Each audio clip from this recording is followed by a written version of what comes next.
Okay, I'll make this real quick. This is the kind of my lubricant, water-based, the plastic shine. I'm going to spray this on my 3M buffing, just make sure it's lubricated, and then I'm going to take a little bit of the Novus fine plastic compound, and I'm going to put a little bit on it.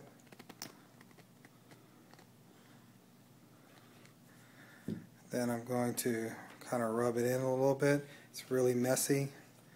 I'm going to put it on slow at the beginning, and then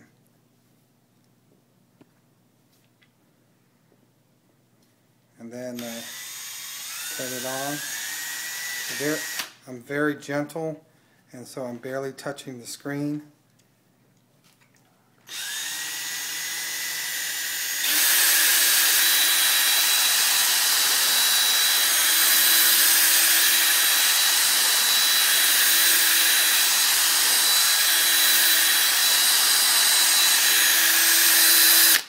The corner pieces are kind of difficult, but the trick is not